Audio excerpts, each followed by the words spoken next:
this is an iHeart podcast. Guaranteed human. Support for the show comes from Public, the investing platform for those who take it seriously. On Public, you can build a multi-asset portfolio of stocks, bonds, options, crypto, and now generated assets, which allow you to turn any idea into an investable index with AI. It all starts with your prompt. From renewable energy companies with high free cash flow to semiconductor suppliers growing revenue over 20% year over year, you can literally type any prompt and put the AI to work. It screens thousands of stocks, builds a one-of-a-kind index, and lets you backtest it against the S&P 500. Then you can invest in a few clicks. Generated assets are like ETFs with infinite possibilities, completely customizable and based on your thesis, not someone else's. Go to public.com/podcast and earn an uncapped 1% bonus when you transfer your portfolio. That's public.com/podcast. Paid for by Public Investing. Brokerage services by Open to the Public Investing Inc. Member FINRA and SIPC. Advisory services by Public Advisors LLC, SEC registered advisor. Generated assets is an interactive analysis tool. Output is for informational purposes only and is not an investment recommendation or advice. Complete disclosures available at public.com/disclosures. Kids, pets, life, your sofa sees it all. But with a washable sofa, stains don't stand a chance. All of our sofa collections come with fully machine washable covers and cushions, making cleanup effortless. Liquid and stain-resistant fabrics provide extra protection against everyday messes. Plus, with modular designs, you can rearrange your sofa however you like. Perfect for growing families and changing spaces. Starting at just $699, it's time to upgrade to a stress-free, mess-proof sofa. Visit washablesofas.com today and save. Offers are subject to change and certain restrictions may apply. There's a difference between liking a house and actually getting it. Redfin is built to make up that difference and close the gap between finding and owning the home for you. Redfin agents close twice as many deals as other agents. So when you find a home you love, you're not a step behind when it comes to making an offer. That means less watching great homes disappear and more focus on the one you'll call home. Redfin helps turn saved listings into real addresses. Get started at redfin.com. Own the dream. Hey, this is U.S. Olympic gold medalist Tara Davis Woodhull. And I'm U.S. Paralympic gold medalist Hunter Woodhull. As athletes, our lives are about having a clear path. And a team that you can absolutely trust. So when it came to getting the best mortgage, we chose PennyMac. PennyMac is proud to be the official mortgage provider of Team USA and you. Learn more at pennymac.com. PennyMac Loan Services, LLC, Equal Housing Lender, NMLS ID 35953. Licensed by the Department of Financial Protection and Innovation under the California Residential Mortgage Lending Act. Conditions and restrictions may apply. Hitler is a guy we're going to be talking about a lot today because we're talking about the Dulles brothers, part 2, and we'll be covering their time in the war, which involves a lot of Nazis. I'm Robert Evans. This is, Behind the Bastards. You should know that. This is the second episode we're doing on this series. And my guest is, again, Jason Pargin. Jason, how are you doing? Do some people start with part 2 of a series like this? Do we have to catch them up with? If they are, Jason, they're maniacs, and I feel no need to pander to them. There's a question I did want to ask, though, because when you left off the two Dulles brothers, and again, just because it's been a week or whatever, you've got the elder brother, Foster Dulles, who is not yet he's going to be Secretary of State later. You've got the younger Alan, who is later going to take over the CIA. Right now, they are not doing that. Right now, they are helping to basically negotiate the post-World War I peace with Germany, correct? Yes. And the terms of that will wind up, the terms of the peace of World War I set the stage for everything that comes after right up until today. Yes. So how old are these brothers when that is occurring? Because they're not very old. No, I mean like 20. Okay. Like Alan. Well, yeah, in their. So Foster's older. Foster starts college. Well, no, he starts high school in 1904. So he's graduated by 1908. World War I starts when he's in his early 20s. He's in his late 20s, and Alan is in his early 20s, I think. Okay. So when you think about your early 20s, would you have felt confident in your ability to redraw the map of post-war Europe? I think I could have done a pretty good job. I think I could have, because the only people who have their shit together in all of Europe, in my opinion, Jason, is probably going to be, I don't know, fucking Bosnia. Nothing's ever gone wrong there. Let's give it all to Bosnia. Let them figure it out. I think that's how I do it. You got Greater Bosnia, and then you got Russia. There could be there have been entire, I'm sure, horrifying books written about the way that the map, and after the breakup of the Ottoman Empire and everything else, like everything that's happening all the way through Al-Qaeda and ISIS and everything comes down to, in many ways, how those borders were drawn by people who, in many cases, had never even visited the places they were. No. Yeah. And one of the most telling things in the world, if you want to understand a lot of why people in a lot of parts of the Middle East feel the way they do and why things have gone the way they do, is the vast majority of people in the United States and England and France have never heard of the Sykes-Picot Treaty. Every fucking kid in Iraq and Syria knows what Sykes-Picot was, because it created their fucking world. And it was a treaty that, Sykes and Picot, I think, were British and French guys, but it's this is the period while that's happening. And I will say, in fairness, redrawing the boundaries of Europe as a result of this conflict, what they're doing is not the same as what's being done to the Ottoman Empire, because that's much more violent and horrible. They understand Europe a lot better. They're often negotiating with the people who are running these countries because, they for one thing think that Europeans get to have more input into what happens with their nations than the people of the former Ottoman territories. Yeah. It's a very consequential period of world history. Incredibly the same.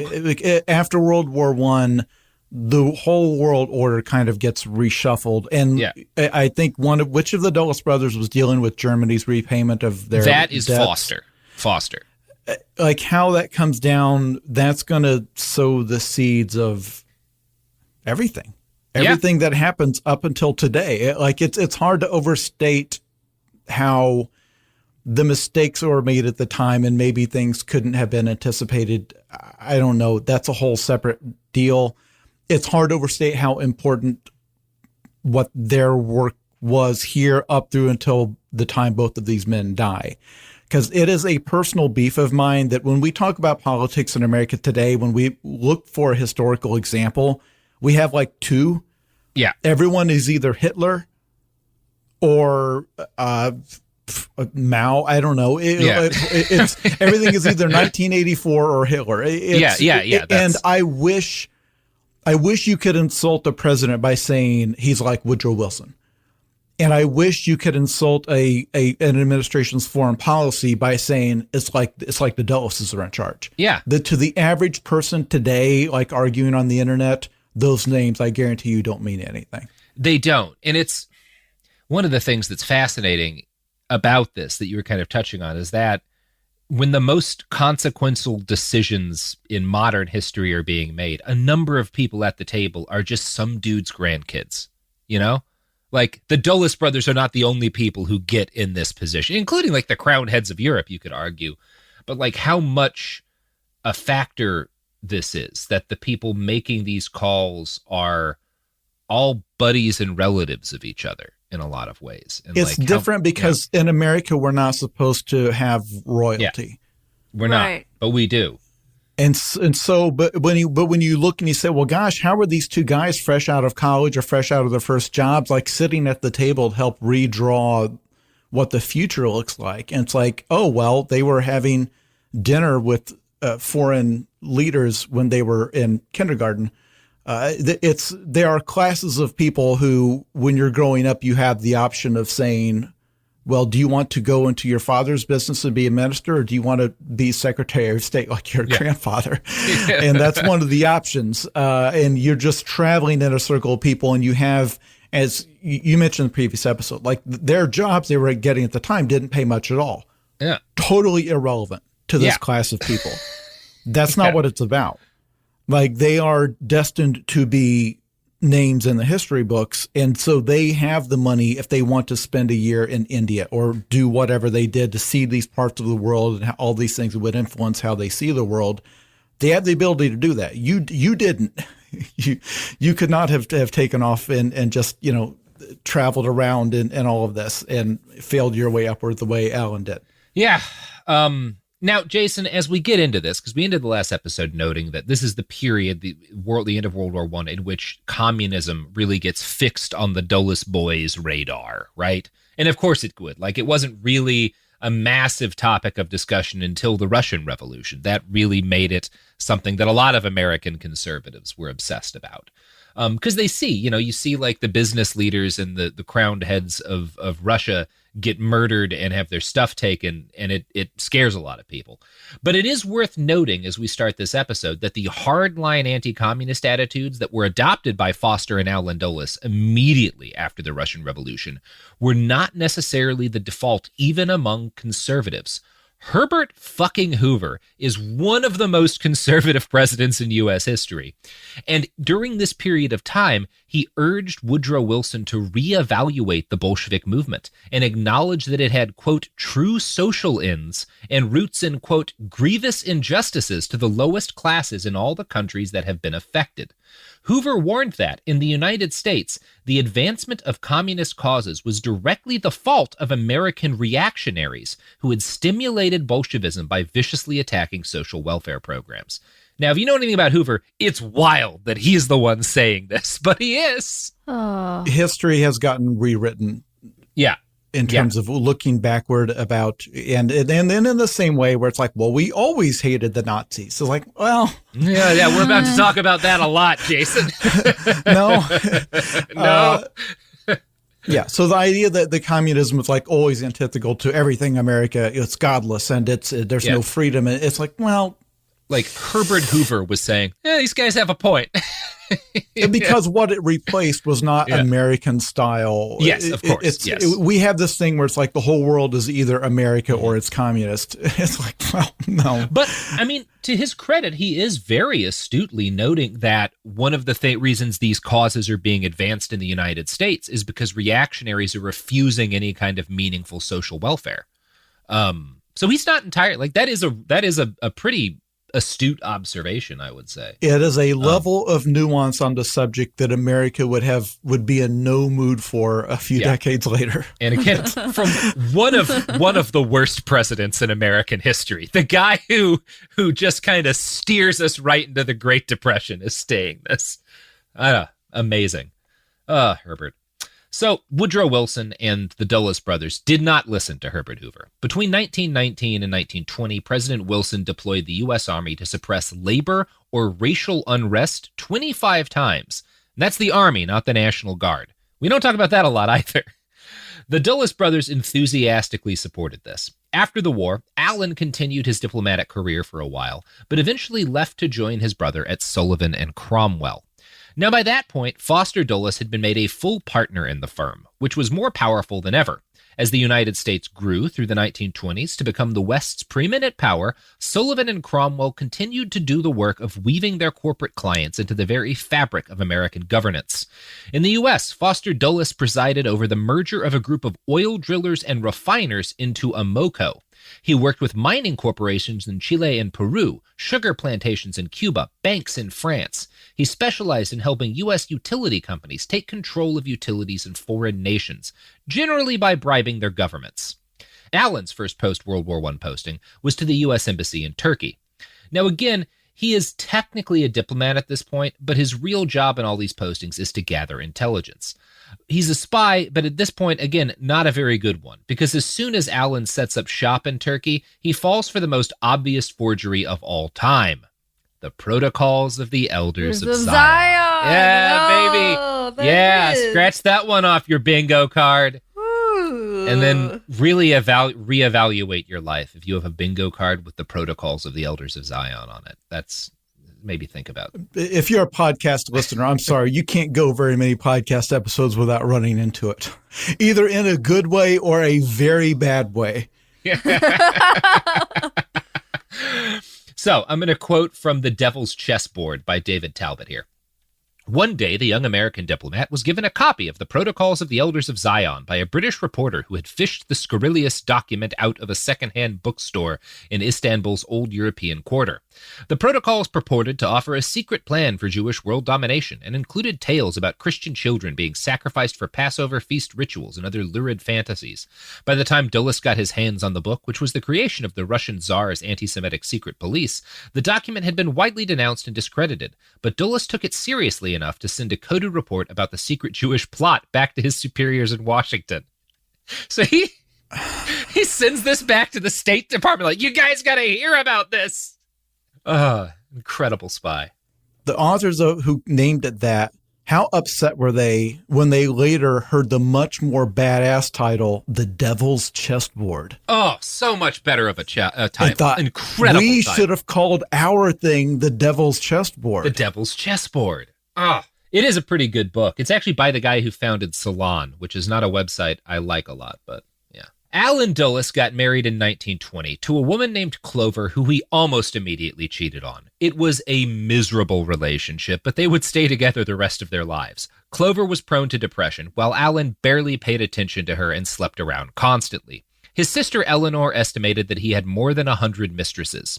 To the extent that Alan Dulles was capable of feeling bad about anything, he seems to have felt kind of bad about this. At one point, he wrote to his wife and advised her to ask her friends for advice on how to, quote, live with a queer duck like me. He later confessed in a letter, I don't feel I deserve as good a wife as I have, as I am rather too fond of the company of other ladies. So there's a degree of self-awareness that he has. Because she is miserable, like on the verge sometimes of suicide, because he's just constantly sleeping with her. And like, he'll tell her about it. Like, he's not even trying to hide it. Like, he'll like brag about his new mistresses to like their kids. Like, he's a weird dude.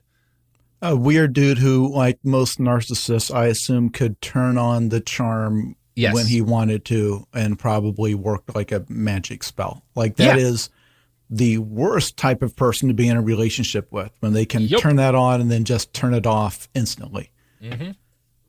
Now, one of the chief problems in their union, as you were kind of getting at, Jason, was Alan's temper. He was prone to angry rants that would provoke his wife to curl up into a fetal position. When he finally stopped, she'd leave the house and wander for hours. They were miserable together, so perhaps it's for the best that Alan spent most of his time traveling around the world ignoring her. Clover tried to make the best of a bad situation by focusing on her son and 2 daughters. While her husband was an arch conservative, she became obsessed with penal reform and spent a great deal of time visiting prisoners. She was known to regularly stop for long conversations with homeless people and impoverished men and women in bread lines. In letters to her family, she wrote that she felt guilty for her wealth. Alan felt no such guilt. He was known to not even pick up napkins he dropped at dinner, leaving that for his servants. So they're very different people. In 1931, Alan started an affair with a blonde Russian immigrant whose husband was chronically ill. He did not try to hide his relationship from his wife, and in fact bragged to her and to his children about the relationship. One of his biographers later wrote, sex, it appears, was to Alan Dulles a form of physical therapy, something one did to keep himself fit for more important things. Clover's insistence on staying home with the children and her increasing preoccupation with prisoners' rights were treated by him as a betrayal of her obligation to be his good and faithful companion.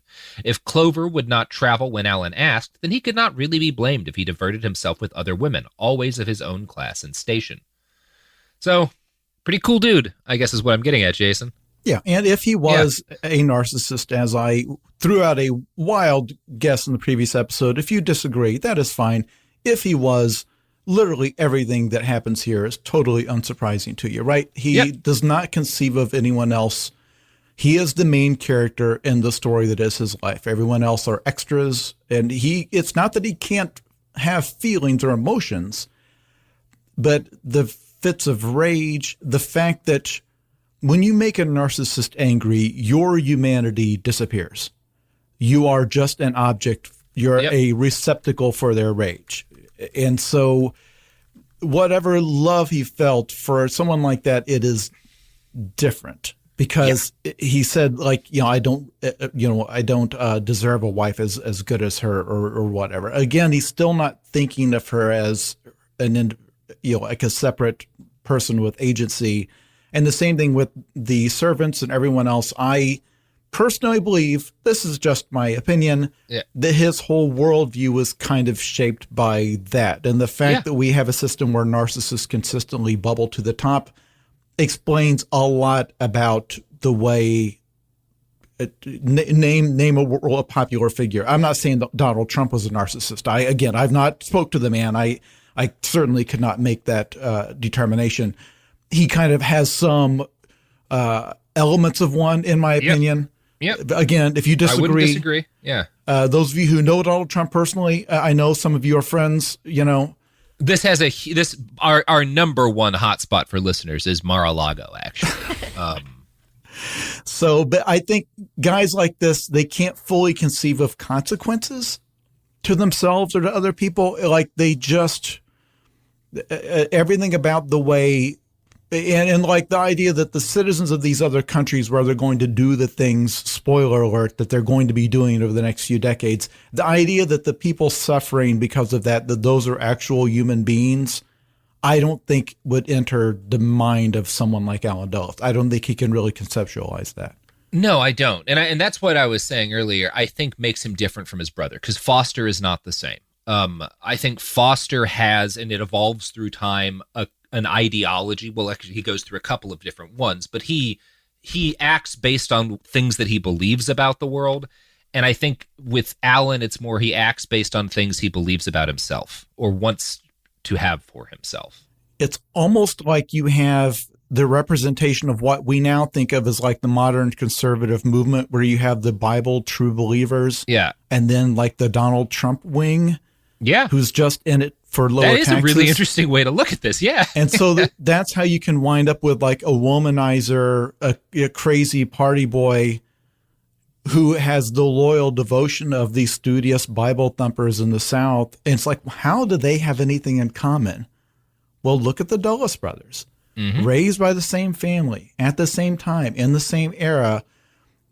Two very different people that would wind up on the same mission for, in my view, totally different reasons. Yeah. Yeah. I think you're right on the money with that. That is not I think a way I would have thought to bring it up, but let's get moving. Okay. So Foster, by comparison to his brother, was utterly devoted and, as far as we know, loyal to his wife, Janet. But the brothers were similar in the fact that neither of them did seem to give a good goddamn about their children. David Talbot writes that Alan treated his kids as if they were, quote, visitors in his house.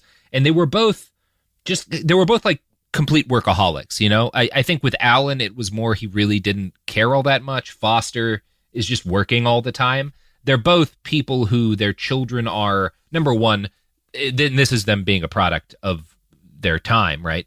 That's the wife's job, right? When they're older, I'll help them start their careers off and stuff. And it's her job to raise them. I have to go change the world. But neither of them are very warm fathers, you would say. Now, as the Roaring '20s gave way to the Great Depression of the early 1930s, the Dulles brothers grew increasingly concerned about the spread of communist sympathy at home and abroad. In Foster, this ignited a deep and enthusiastic sympathy for the Nazis, who he regarded as the best bet for stopping communism's westward advance in Europe. While he does not seem to have fallen for the protocols of the Elders of Zion like his younger brother, Foster's Nazi sympathies led him to some pretty vile behavior. From The Devil's Chessboard, quote, in 1932, as Hitler began his takeover of the German government, Foster visited 3 Jewish friends, all prominent bankers, in their Berlin office. The men were in a state of extreme anxiety during the meeting. At one point, the bankers, too afraid to speak, made motions to indicate a truck parked outside and suggested that it was monitoring their conversation. They indicated to him that they felt absolutely no freedom, Eleanor recalled. Foster's reaction to his friend's terrible dilemma unnerved his sister. There's nothing that a person like me can do in dealing with these men, except to probably keep away from them, he later told Eleanor. They're safer if I keep away from them. Actually, there was much that a Wall Street power broker like John Foster Dulles could have done for his endangered friends, starting with pulling strings to get their families and at least some of their assets out of Germany before it was too late. And I think David Talbot is right on the money here. This is not a situation where he could have done nothing. The Nazis were extremely happy to let very wealthy Jewish people leave Europe often with some of their assets, in order to please foreign dignitaries. Stuff like that happened.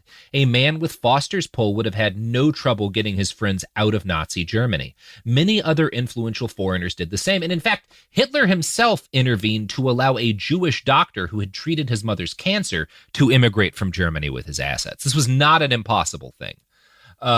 He just didn't do it. I think he just got spooked, or he didn't really care all that much, one way or the other. Now, the fact that Foster Dulles absolutely could have saved his friends is underscored by the fact that he was seen by the Nazis as one of their most valuable American friends. In fact, without Foster Dulles, it is possible that the Nazi military buildup and the Blitzkrieg would not have happened, or certainly wouldn't have happened in the form that it did. See, and this is interesting, Foster Dulles made his fortune building and advising cartels. This is what he specialized in for that big law firm.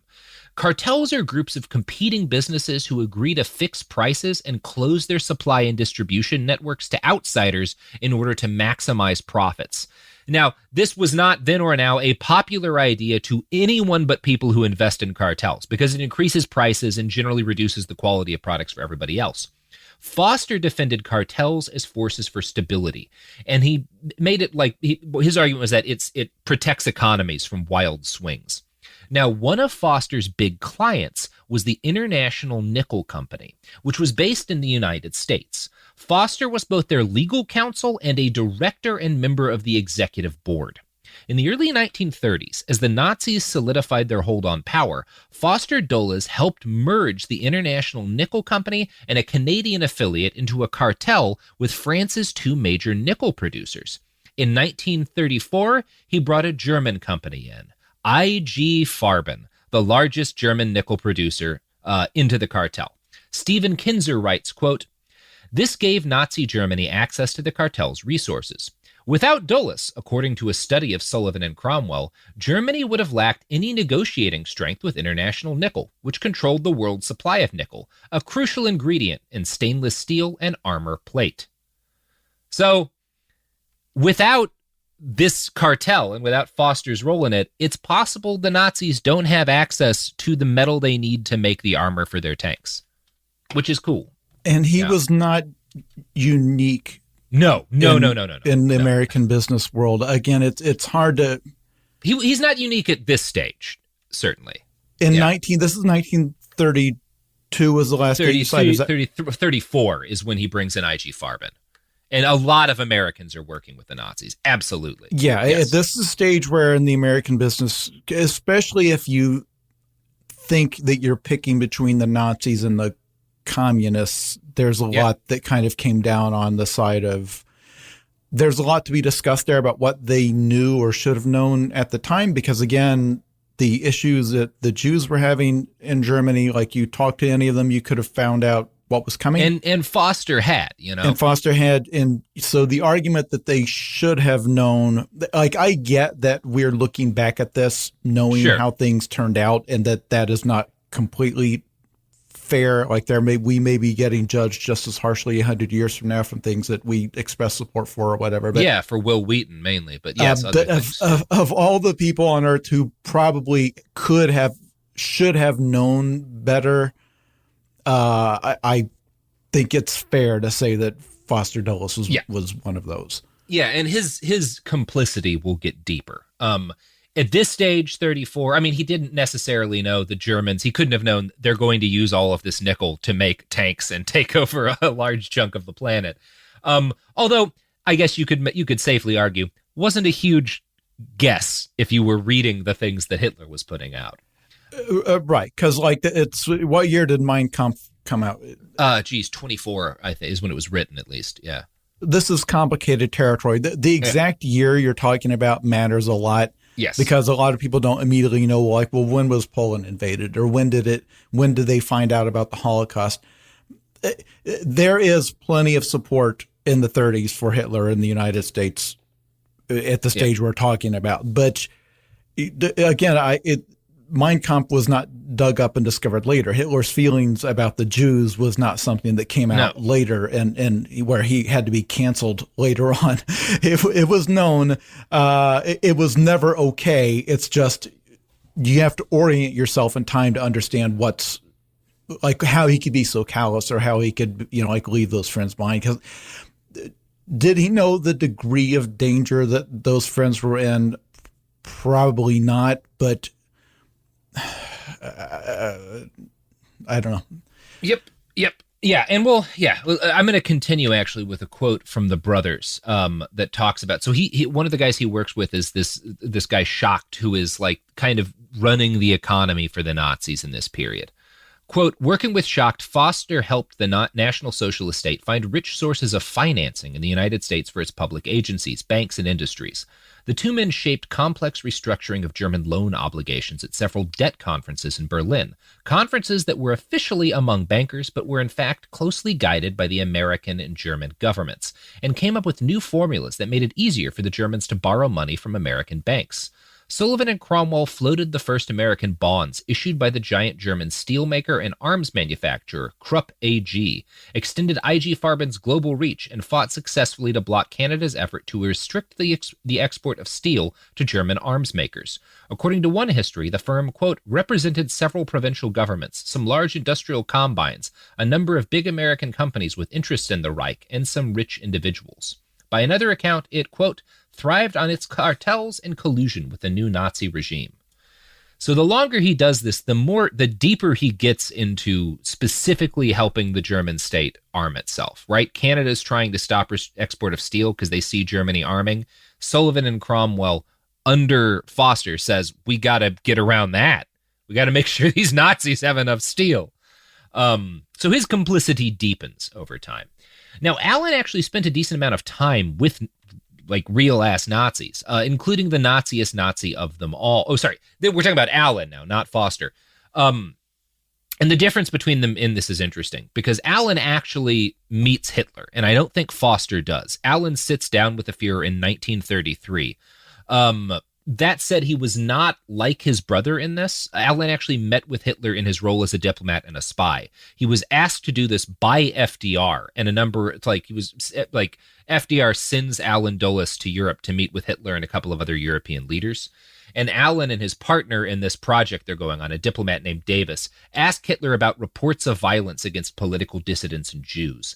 Hitler claims that he was just taking action to, quote, protect the millions in foreign capital that are invested in Germany. So that is interesting to me that, like, FDR, while Foster is actively working with the Nazis to help their economy and to help their rearming, Allen gets sent over to spy on them with FDR. And Allen asks them directly about all of the horrible Nazi shit they're doing. And Hitler says, we're arresting these people, we're putting them in camps to protect foreign capital that's invested in Germany. And it's obviously that's not entirely why he was doing it, but I think it's interesting that that's the line of argument he picks with the Americans. And you can see why he think it would work, because there's guys like Foster. Now, Allen Dulles at this stage didn't see anything unsettling about the Nazis. However, he returned to Berlin 2 years later in 1935 and could not ignore the brutality of the regime. He reported back that Nazi Germany had left him with a, quote, sinister impression. Stephen Kinzer calls Nazism, quote, the first and only important subject on which the Dulles brothers seriously disagreed. That said, Allen's main issue with the Nazis was not their oppression of minorities or their murder of political rivals.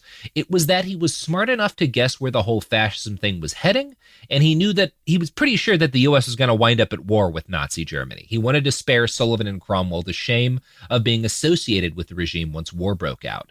That's really interesting to me that, like, of the two guys, Foster, who is driven by a moral code, gets really deep in with the Nazis, and Allen pretty quickly is like, oh, these fuckers are bad news. And it may just be self-preservation, you know? And Allen helped some German Jews out of Nazi Germany, did he not? I think we'll talk about what he did. Okay. Because it's complicated, Jason. This is all complicated at this stage, because obviously neither one of the brothers were like, oh, yeah, we'd be fine with if several years from now Hitler is trying to, bomb England off the map. Like, no one wants a world war in Europe. It's just that if it sounds like I'm not going far enough in criticizing the people friendly to the Nazis, it's because I feel like it would be very easy decades from now to look back and say, well, why was the United States so buddy-buddy with China? Yeah. And you can see that with every modern genocide. And there's always financial interests who often are willing to keep profiting from the regime that's doing the genocide, you know? It's more normal than not for people to go along with terrible things if they're not that closely tied to them, because the alternative is rocking the boat.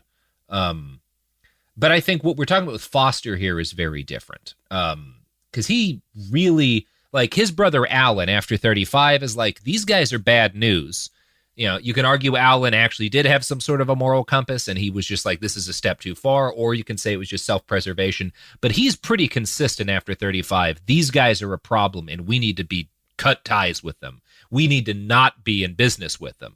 What is Foster's position then? Is he just so scared of the communists, or is he motivated by something else? I think he likes them to some extent. I don't think he's a Nazi, because I don't get any hint that he's like super into anti-Semitism or whatever. I don't think that he wants the United States, but he refuses to turn his back on them. And in fact, he became their most enthusiastic cheerleader in the halls of American power. He repeatedly pushed back against arguments by other members of his law firm, some of whom were Jewish, that they should reduce or end their dealings with the Third Reich. From 1933 on, all letters written from the German offices of Sullivan and Cromwell ended with Heil Hitler. Now, this was required by law, but it was not something Foster had any problem with. While Alan politely disagreed with his brother, their sister Eleanor was much more outspoken on the matter. She too traveled to Nazi Germany, and the horrors of the regime were not lost on her. She repeatedly begged Foster to stop doing business with Hitler. He ignored her, complaining that she was working herself up over nothing. When FDR denounced the repressive measures of the Nazi government, Foster Dulles denounced FDR as a demagogue, trying to drum up mass emotionalism. One contemporary claimed that most of Foster's political energy in the 1930s went towards, quote, rationalizing this Hitler movement. So he is not just kind of not wanting to rock the boat at a time in which it starts to be politically acceptable and common to go against the Nazis. He's really still on their side. And even his brother is like, dude, this ain't it, you know? In the summer of 1935, partners of Sullivan and Cromwell held a vote to determine whether or not they should cease representing German clients. The crimes of the Nazi regime had become too blatant and numerous for Foster's colleagues, again, at least one of whom was Jewish, to ignore. Foster complained that pulling out would harm the firm's prestige. His brother Alan argued that staying was unconscionable. In the end, everyone but Foster voted to suspend the firm's operations in Nazi Germany. There are some accounts that Foster wept after the vote. Like, as soon as his partners, like, say we're pulling out, he just, like, breaks down. You know who won't partner with the Nazi regime? The products and services that support this podcast. Support for the show comes from Public, the investing platform for those who take it seriously. On Public, you can build a multi-asset portfolio of stocks, bonds, options, crypto, and now generated assets, which allow you to turn any idea into an investable index with AI. It all starts with your prompt. From renewable energy companies with high free cash flow to semiconductor suppliers growing revenue over 20% year over year, you can literally type any prompt and put the AI to work. It screens thousands of stocks, builds a one-of-a-kind index, and lets you backtest it against the S&P 500. Then you can invest in a few clicks. Generated assets are like ETFs with infinite possibilities, completely customizable and based on your thesis, not someone else's. Go to public.com/podcast and earn an uncapped 1% bonus when you transfer your portfolio. That's public.com/podcast. Paid for by Public Investing. Brokerage services by Open to the Public Investing Inc. Member FINRA and SIPC. Advisory services by Public Advisors LLC. SEC registered advisor. Generated assets is an interactive analysis tool. Output is for informational purposes only and is not an investment recommendation or advice. Complete disclosures available at public.com/disclosures. Kids, pets, life, your sofa sees it all. But with a washable sofa, stains don't stand a chance. All of our sofa collections come with fully machine washable covers and cushions, making cleanup effortless. Liquid and stain-resistant fabrics provide extra protection against everyday messes. Plus, with modular designs, you can rearrange your sofa however you like. Perfect for growing families and changing spaces. Starting at just $699, it's time to upgrade to a stress-free, mess-proof sofa. Visit washablesofas.com today and save. Offers are subject to change and certain restrictions may apply. Hey, this is U.S. Olympic gold medalist Tara Davis Woodhull. And I'm U.S. Paralympic gold medalist Hunter Woodhull. As athletes, our lives are about having a clear path. And a team that you can absolutely trust. So when it came to getting the best mortgage, we chose PennyMac. PennyMac is proud to be the official mortgage provider of Team USA and you. Learn more at pennymac.com. PennyMac Loan Services, LLC, Equal Housing Lender, NMLS ID 35953. Licensed by the Department of Financial Protection and Innovation under the California Residential Mortgage Lending Act. Conditions and restrictions may apply. Let's talk about modern home shopping. It's sort of become a fun side hobby, right? Scrolling listings at night, dreaming about kitchens you've never seen, or backyards you haven't even stepped foot in, all from the comfort of pretty much anywhere. Redfin knows a lot of people like you want to own, but are stuck in this browsing mode loop. That's where Redfin flips the script. With listings that update within minutes and tours you can book right from the Redfin app, you can see your dream home the moment it appears. Now, liking a listing is easy, but actually landing it, that's where Redfin comes in. Redfin has over 2,200 agents with local expertise. And Redfin agents close twice as many deals as other agents. That means they want to help you win, not just window shop. Redfin is built to help you go from just looking to wait, this could actually be home. So become the newest neighbor on the block. Visit redfin.com to start finding and start owning. That's redfin.com. Oh, we're back. We're back. And we're still talking about Nazis, and namely how Foster Dulles deals with them. So in kind of late-ish 1935, his firm votes to stop doing business with the Nazis. He cries, and I'm going to quote from the brothers about what happens next. Later, he backdated the announcement that they'd cut their ties with the Nazis by a year to make it appear that the firm had closed its German offices in 1934 rather than 35.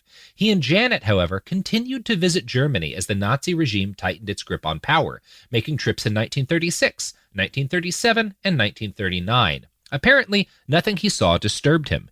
He supported the Neutralist America First Committee. Sullivan and Cromwell drew up its Articles of Incorporation without charge and roused its members with speeches denouncing Churchill, Roosevelt, and other warmongers.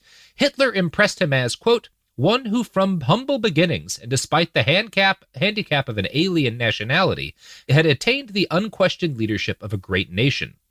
Only hysteria entertains the idea that Germany, Italy, or Japan contemplates war upon us, he assured businessmen at the Economic Club of New York on March 22nd, 1939. So he's pretty pot committed, Jason. Yeah. Yeah. And this is a point where there was plenty of evidence. There was a lot. But if you have lived in America for 5 minutes, people have a way of getting dug into their positions, and to how you can go from, well, I don't support war, all the way to, well, Hitler is actually a great leader. It's the way we are. It's, I don't know. I feel like you can get dragged down a path of someone who thinks that like they're standing up for righteousness or they just don't want war.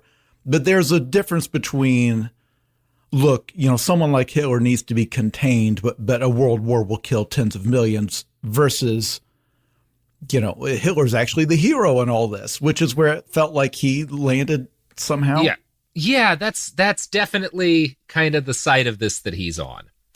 When the Nazis invaded Poland a few months later, Foster remained committed to defending the regime.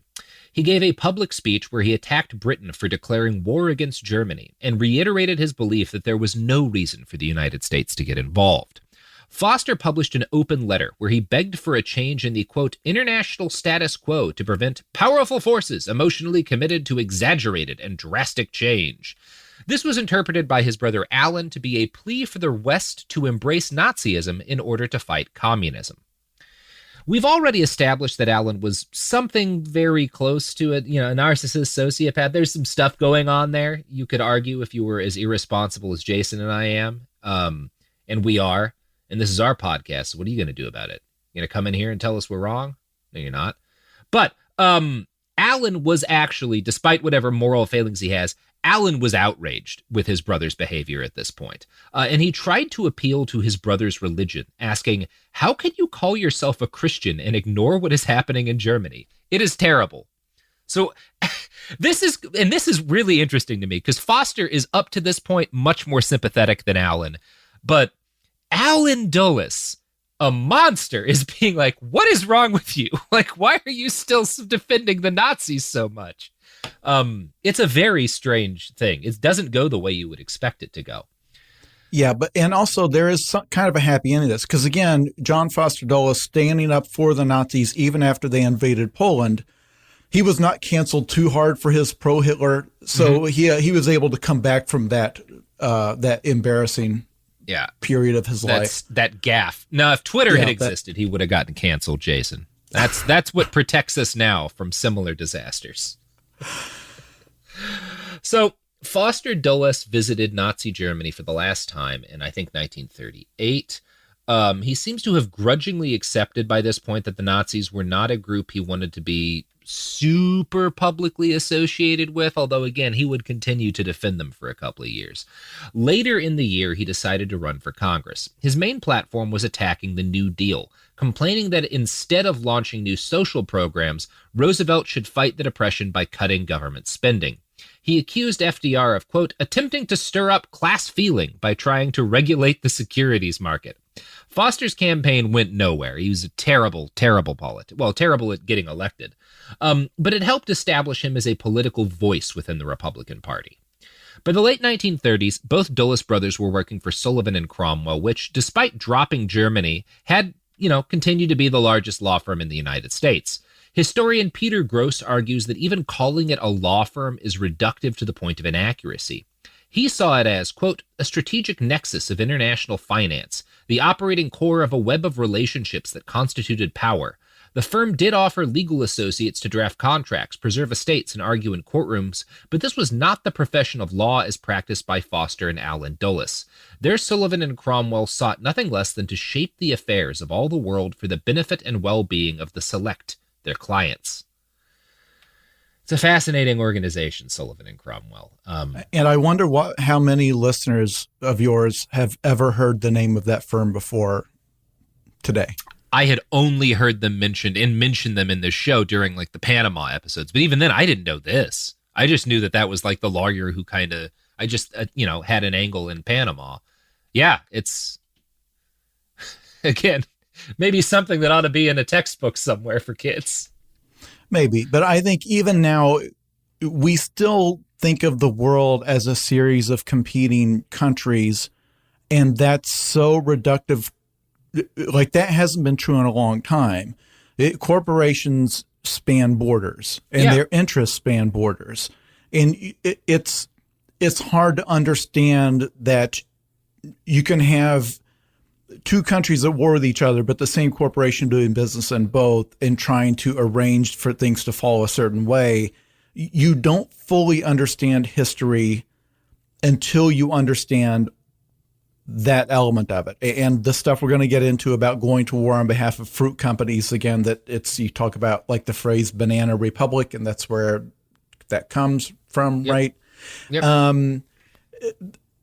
Even now, I think the average person has a completely incorrect mental picture, because how a law firm could have that big of a role in shaping the world seems, again, like the stuff of conspiracy theories. Yep. But it's really understanding that the movement of capital and why that matters, and that how that influences the decisions that politicians make. That's not conspiracy stuff. That's the way the world functions now in a global economy. And you have to almost think of it in terms of like these alliances are less important in many cases than the corporations that span the borders and what they're trying to accomplish. And especially when you come down to things like workers advocating for certain rights in certain countries and things like that, that's going to play into everything that's about to happen. Yep. Yeah, it sure is. It sure is, Jason. Not in a good way. No, nothing that happens on this show is in a good way, as a general rule. That's a behind the bastards guarantee. When one of your main sources is called the Devil's Chessboard, you're in for an upbeat episode. Good times for everybody. Oh, Lord. Oh, Jason. So Yeah, and in this idea, the fact that Sullivan and Cromwell should shape the affairs of the world for the benefit of their clients, this was something the Dulles brothers agreed with, right? They may have had a little bit of a debate over whether or not Nazism was okay, but they were on board for this. Now, during World War I, both brothers had kind of fully fallen under the sway of a Wilsonian concept that's known as liberal internationalism. And the basic idea behind liberal internationalism is that international conflict arises only from misunderstandings between ruling elites. Social injustices, political oppression, religious and ethnic strife, this all is a distraction from the real issue, which is people in charge of different countries not getting along. Since international conflict is just conflict between elites, then commerce is the ultimate way to guarantee peace, right? That's how it feeds back into their ideas of capitalism, because you guarantee peace by ensuring the international movement of corporations, like basically, and of financial interests. This is a pretty common idea, right? That if you have two nations with McDonald's in them have never gone to war, stuff like that. I think we've all heard like versions of this idea. Now, internationalists like the Dulles brothers felt that the United States had a duty to embrace its destiny as the world's great power. American values should be spread through the world, or across the world, through the engine of American business. The state's main role, then, is to use its power, and particularly its armed might, in order to promote and defend American business interests abroad. Foster Dulles had spent most of his life, even prior to World War I, doing this job. Allen Dulles came to embrace his role as defender of the wealthy and powerful in the post-war years. One historian wrote that he, quote, never bothered to understand the technical aspects of financial maneuverings, but under the influence of Foster and the firm, he grew sensitive to the elite's goal of transnational power to generate prosperity for the world and, of course, themselves. Now, Foster and Allen were some of the founding members of the Council on Foreign Relations. This is something they helped to create. The CFR was established in the early 1920s, and this is something you see in conspiracy theories all the time. The CFR is in a billion different conspiracy theories. For good reason. I mean, sometimes for good reason, often for nonsense reasons. Now, the CFR was established in the early 20s with the goal of bringing powerful people together to further the ends of American corporate and political power. The club was invitation only, and membership became highly desired both for prestige and because it de facto put you in a room with the wealthiest and most influential people on earth. The club's motto was a single Latin word, ubique, which means everywhere. So again, not hard to see why there's so many conspiracies about this group. And I think their logo was like an octopus strangling the globe, possibly. Yes. It is an octopus murdering children, is the logo, and drinking their blood, which is rich in adrenochrome. Jesus. Like, these people don't even... Do you not listen to yourselves, is the question I would like to ask them. Like, look at what you... How would you expect people not to start turning out conspiracy theories about this shit when you say shit like that? Anyway, as World War II drew nearer, Foster devoted himself increasingly to writing articles for Foreign Affairs, The New Republic, and The Atlantic, establishing a reputation as a sagacious foreign policy expert. Allen, meanwhile, found himself drifting away from legal pursuits and towards another special club called The Room. The Room was made up of 30-ish bankers, businessmen, and corporate lawyers with deep contacts in foreign capitals. Most of them were, like Allen, men with intelligence and espionage backgrounds from the last war. Now, the head of this little club, The Room, was a guy named William Donovan. Now, Donovan was a war hero / corporate lawyer with an interest in the burgeoning field of intelligence.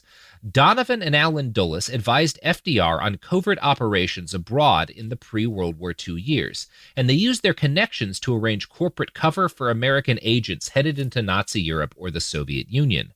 When the war broke out for the United States, The Room morphed rather naturally into the OSS, the Office of Strategic Services. This was the chief U.S. spy agency of World War II and the direct predecessor of the CIA. But I'm getting ahead of myself here.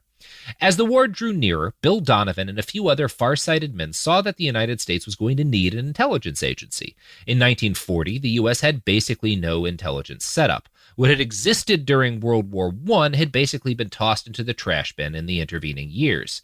8 different government agencies, including the FCC, gathered foreign intel in one form or another, but none of them had any idea what the others were doing. There was no interagency communication. Most of what the White House knew about foreign countries' internal affairs came from guys like Donovan, who knew the president personally and traveled around doing his, spy work on their own. So when the U.S. entered the war in 1941, the OSS was established to formalize these very ad hoc intelligence networks. Allen Dulles joined the OSS, and once again he was sent to Bern for the duration of the war to get what intel he could on Nazi-occupied Europe. And again, he wasn't great at his job. Donovan's aides regularly complained about the low quality of the intelligence coming out of Bern. In 1944, Allen was responsible for 2 hilariously inaccurate predictions, both based on bad intel. Prior to the Normandy landings, he told his superiors that the Nazi regime was, quote, near collapse, and that the Allies would just thus have an easy time in France on D-Day, which, I don't know if you've watched the documentary Saving Private Ryan, but we did not. There were some bad days after the invasion. Now, Allen Dulles was a very prominent figure by the time the OSS sent him to Bern, and every German agent in the country knew why he was there as soon as it was like publicized that he'd arrived and that he was a spy. His guise as a spy then did not fool anybody. Nobody got tricked into thinking he was really a diplomat. By some accounts, the main reason he was put in that position in Bern at all was because his presence would draw out Nazis. And while Allen was in Bern, he didn't just spy on Nazis. He worked alongside them. See, one of Allen's buddies during this period was a guy named Thomas McKittrick, president of the Bank of International Settlements. The BIS was one of the shadiest banks in history. Although nominally Swiss, by 1940 the BIS was controlled by the Nazi regime. 5 of its directors would later be charged with war crimes, including Hermann Schmitz, who was also the CEO of IG Farben, the chemical conglomerate that manufactured Zyklon B. Schmitz, by the way, was also a client of Sullivan and Cromwell. Fun how tied together all this is. So, the BIS became a critical partner to the Nazi regime, laundering hundreds of millions of dollars in Nazi gold that had been looted from occupied countries. Some of this gold had literally been ripped out of the bodies of concentration camp inmates. When Dulles and McKittrick started talking, one of Allen's goals was to get information about the Nazi regime from McKittrick, which is reasonable. But when he and McKittrick got to talking, they discovered a point of common interest. They both had friends and clients with assets in Nazi Germany, and they wanted to protect those assets. Now, FDR and his people were aware of what Allen Dulles was getting up to, and they tried to stop McKittrick. Treasury Secretary Henry Morgenthau Jr. hated the man and pushed the administration to block BIS funds from being used in the United States. McKittrick hired Foster Dulles to be his lawyer, and Foster was able to reverse Morgenthau's order. In 1943, McKittrick even traveled to the United States for a banquet in his honor, hosted by executives from General Motors, Standard Oil, and other companies that had profited from aiding the Nazi war effort and were grateful that McKittrick had gotten their money out of the country. Now, as World War II drew to a close, McKittrick and Allen Dulles would collaborate on their shadiest venture yet, from the Devil's Chessboard. Quote, in the final months of the conflict, the men collaborated against a Roosevelt operation called Project Safe Haven that sought to track down and confiscate Nazi assets that were stashed in neutral countries. Administration officials feared that, by hiding their ill-gotten wealth, members of the German elite planned to bide their time after the war and would then try to regain power.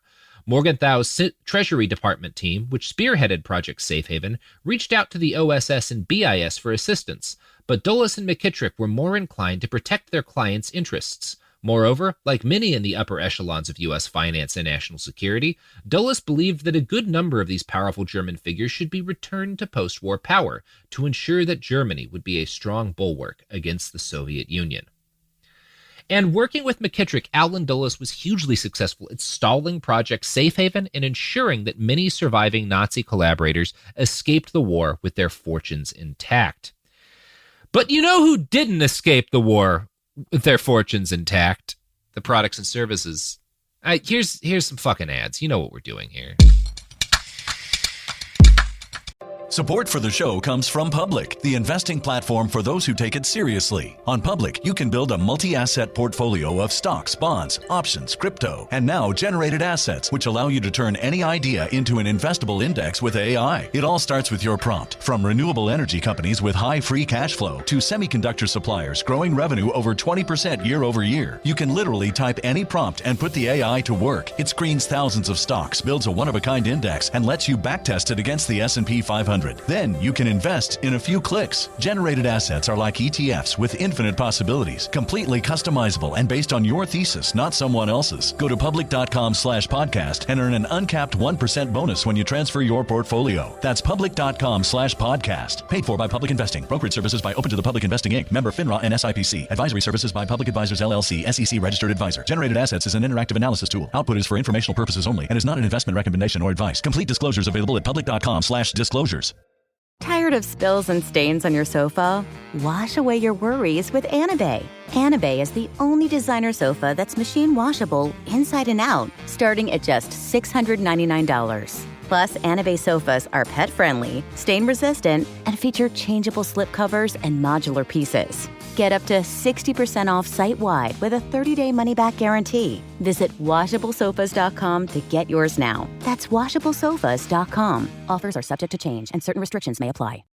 Hey, this is U.S. Olympic gold medalist Tara Davis Woodhull. And I'm U.S. Paralympic gold medalist Hunter Woodhull. As athletes, our lives are about having a clear path. And a team that you can absolutely trust. So when it came to getting the best mortgage, we chose PennyMac. PennyMac is proud to be the official mortgage provider of Team USA and you. Learn more at pennymac.com. PennyMac Loan Services, LLC, Equal Housing Lender, NMLS ID 35953. Licensed by the Department of Financial Protection and Innovation under the California Residential Mortgage Lending Act. Conditions and restrictions may apply. Let's talk about modern home shopping. It's sort of become a fun side hobby, right? Scrolling listings at night, dreaming about kitchens you've never seen, or backyards you haven't even stepped foot in, all from the comfort of pretty much anywhere.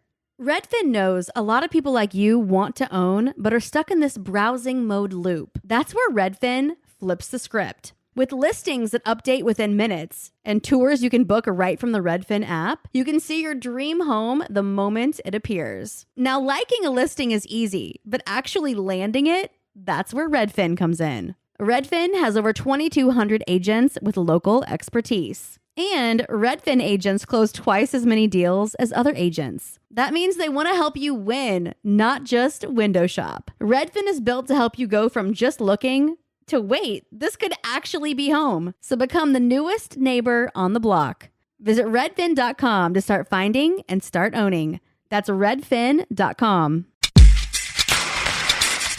So we're back.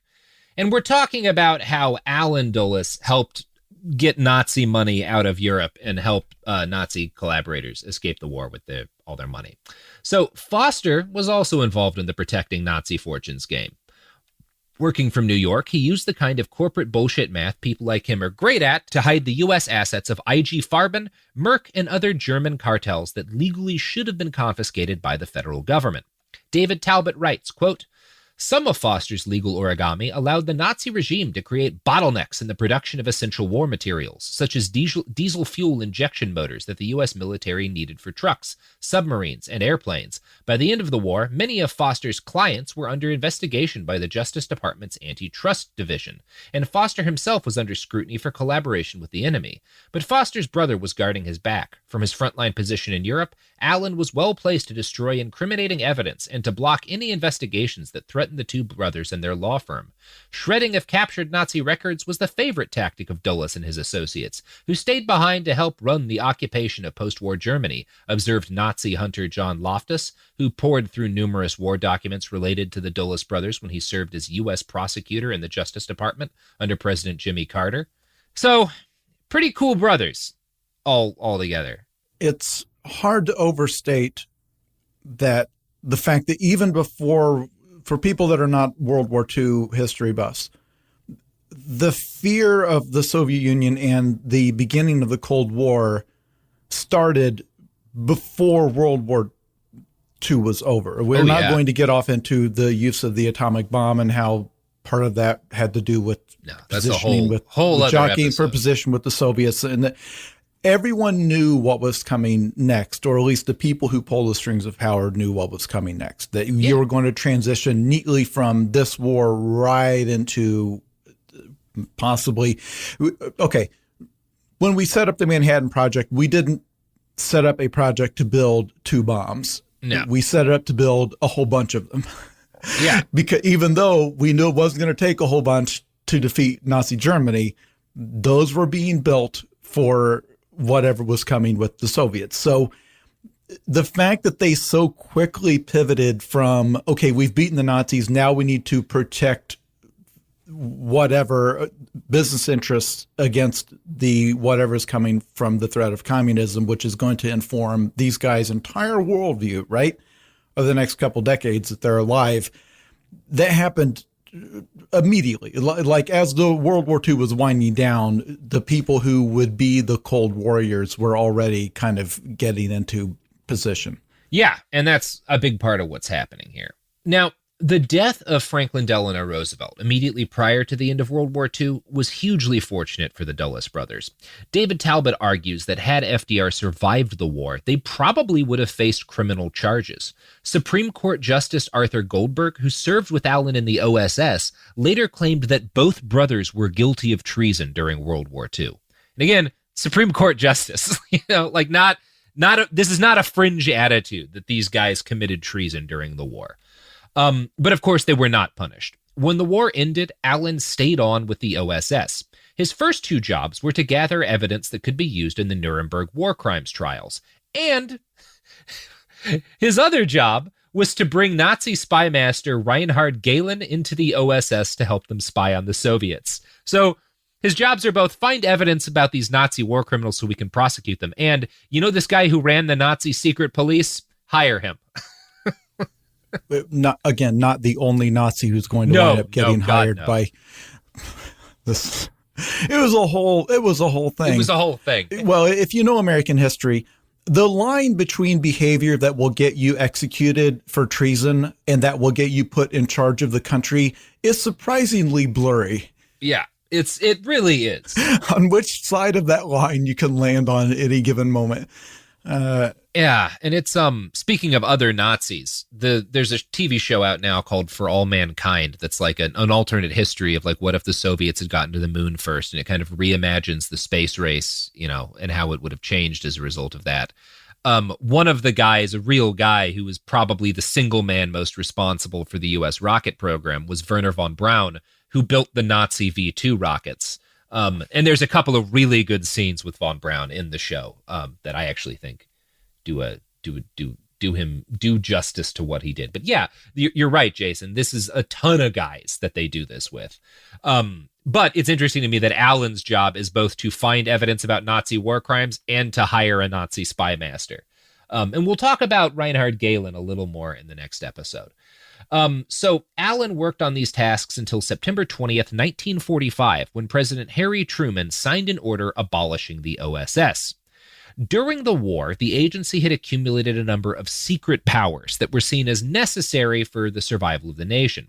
Truman was worried that these powers in peacetime might be a threat to American democracy. He transferred the OSS research unit to the State Department and its espionage units to the War Department. Allen Dulles and most of his fellow spooks, though, found themselves out of a job. The years immediately following World War II were rough ones for Allen and Foster. Allen was particularly unhappy with peace and spent his free time writing letters to old OSS comrades and saying things like, "Most of my time is spent reliving those exciting days." So he's actually kind of depressed after World War II because he doesn't get to be a fun spy anymore. Foster does better in the post-war years. He expands his reputation as a public intellectual. During the war, he had been overcome by a new flowering of his Christian faith, which led him to preach tolerance and forgiveness and urge peace between the warring powers.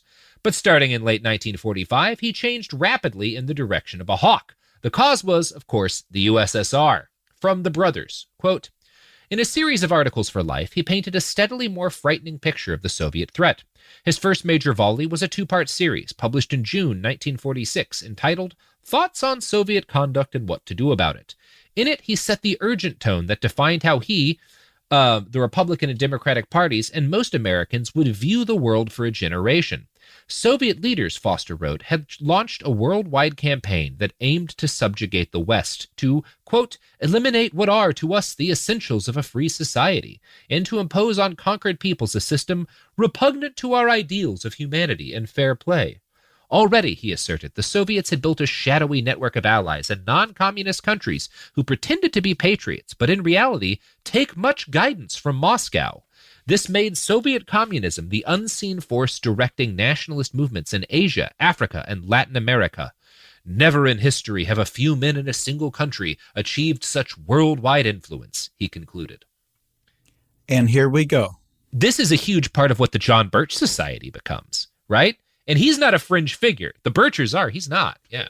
Everything about that we kind of take for granted about the way, to this day, we talk about the world will eventually be either all communist or it will be all America. It will all be America. There will either be Chick-fil-A restaurants in every country in the world, or else we will all fall to China. But the idea that the world will eventually be all one thing or all the other, this is where it starts. And once that idea takes hold, to this day, we still live under that. When 9/11 happened, there was no thought of attacking that as this is a single terrorist group and these people need to be arrested and rooted out. It's no, this is worldwide Islam that we must fight a war everywhere, because the whole world will either be under the umbrella of Al-Qaeda or else the whole world will be under the umbrella of American Christianity and capitalism. And like this idea that it's everywhere. The enemy is everywhere, and we must therefore also be everywhere. We must have spies everywhere. We must have bases everywhere. This, in my view, is where it starts. It's so important to note that, Jason, because that didn't used to be how conflict worked, right? It didn't always have to be like, okay, well, this group of people has attacked us, which means we're now in an existential struggle for the future of the entire human race. But that's the only place the rhetoric goes now, like instantly. Now down to the point where like there are people who will talk that way about like fucking cancel culture, right? That it's like the start of this slide into a totalitarian hellscape, because that's just where, once you raise the rhetoric to that level, it's I mean, for one thing, it's unprofitable to have it be anywhere lower, right? You're just not going to get people interested, and then you don't make that sweet Substack money. Are you going to get on Substack, Jason? I don't know. I've heard it will come down to how it's CMS is set up. Is it easy to use? I don't know, but yeah, I'm thinking about it. I think I could just take a Glenn Greenwald turn, do pretty well on that. You have to get canceled first, and then you have to make getting canceled your entire personality. That's the path. There are people who have tried to cancel me because they're certain I'm a CIA asset, which is why I'm doing this episode, to provide good PR for my employers. Good stuff. So Foster's writing was influential and formed a major part of the growing belief among U.S. leaders that the Soviet Union was hell-bent on world domination. Despite his antipathy to the Dulles brothers, Truman embraced this idea. In 1947, he spoke before a joint session of Congress and declared, "Totalitarian regimes imposed on free peoples by direct or indirect aggression undermine the foundations of international peace and hence the security of the United States." He asked Congress for $400 million in military aid to give to nations with growing communist movements, in order to suppress them, obviously. This marked the start of the Truman Doctrine and what many historians will name as the opening salvo of the Cold War. Now, while Foster was beating the drums of conflict with the USSR, Allen and his old OSS buddies were tramping around Washington, talking to any elected leader who would listen about the pressing need for a peacetime intelligence agency. The United States had never had anything like that, but Dulles and his friends went further, insisting that this new agency should have secret powers greater than even the OSS had enjoyed. This new agency would be different from anything that had existed before then. Now, at the time, the standard among national intelligence agencies was that you kept intelligence gathering separate from analysis and action. So one group of people gets the information, another group of people decides what to do about it and actually acts based on it, right? a kind of a separation of powers, so you don't have an all-powerful organization gathering information and overthrowing governments of its own accord. Not a bad idea. It was one of the reasons people didn't want these things to be tied is they thought it would lead to a situation where operatives gathering information would bias the information they gathered towards whatever actions they already wanted to take. During World War II, the OSS had ignored this traditional dividing line and justified it because they were, it was World War II. The situation was extreme. We got to do what we got to do. Dulles and their fellows, though, wanted this new agency Truman was establishing to retain this power in peacetime. Now, after disbanding the OSS, President Truman had formed an organization called the Central Intelligence Group to advise him on intelligence matters. It had no authority to carry out operations. It was just about keeping the president informed. Allen Dulles decides, okay, we've got this thing, the CIG. Maybe the way to get what I want to establish a new OSS is to expand what the CIG can do, because Truman's already willing to make the CIG be a thing. I can just gradually push it to have more and more power. In 1946, Republicans won big in congressional elections. This gave the old OSS men like Allen the leverage they needed. In 1947, they succeeded in pushing a bill through Congress that established a National Security Council to advise the president on foreign policy and a Central Intelligence Agency to gather intel and act on it. That's what the CIG became. According to one write-up of the deliberations behind this bill, collected by Stephen Kinzer, quote, there were strong objections to having a single agency with the authority to both collect secret intelligence and to process and evaluate it for the president. The objections were overruled, and the CIA became a unique organization among Western intelligence services, which uniformly keep their secret operations separate from their overall intelligence activities. Now, the National Security Act also contained a key clause, which was worded vaguely enough to give the new agency a frightening amount of leeway. The CIA was authorized to carry out not only duties explicitly spelled out by the law, but also, quote, such other functions and duties related to intelligence affecting the national security as the National Security Council may from time to time direct. This technically meant that the agency could take any action, anywhere on Earth, with the president's approval. And they did. So that's cool. And they sure did. And we're going to talk about that, Jason, in part 3. But for now, we're going to talk about your pluggables. Yes, my most recent book is called Zoe Punches the Future in the Dick. If you are dissuaded by that title or by my personality, read the reader reviews. They're all very good. They're all good. Or just pretend it's called Wuthering Heights. Yeah. That's actually my 5th novel. I've got a bunch out there. The online booksellers make it very easy to find them because they'll all be gathered together. Otherwise, I'm on all of the social media platforms. Just Google my name. They'll come up. Yeah. Google Jason's name. Find him. Find his books. Find him. Be your own CIA. Be the CIA you want to see in the world.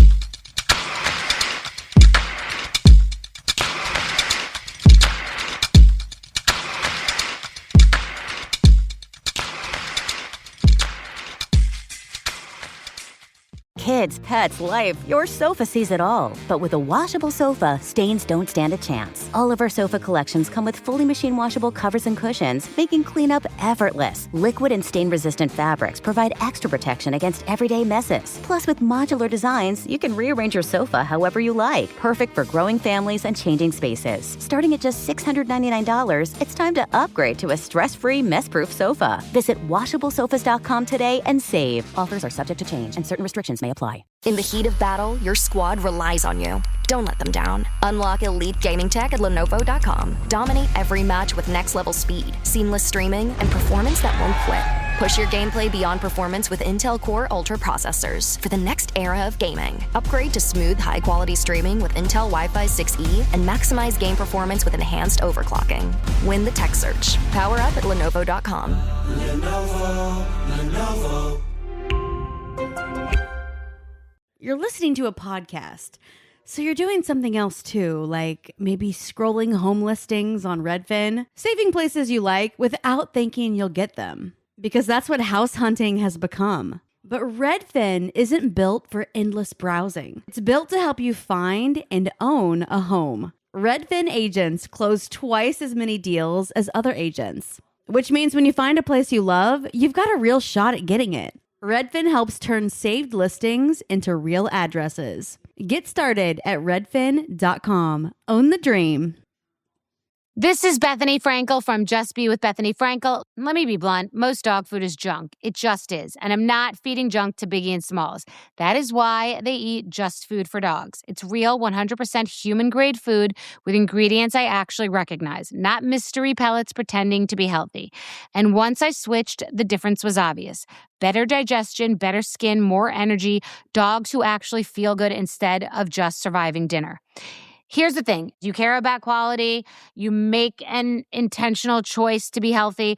So why are you gambling with your dog's health? So let's think about our furry babies. Go to justfoodfordogs.com right now and get 50% off your first box. No code, just try it. Because once you see the difference, you're not going back. This is an iHeart podcast. Guaranteed Human.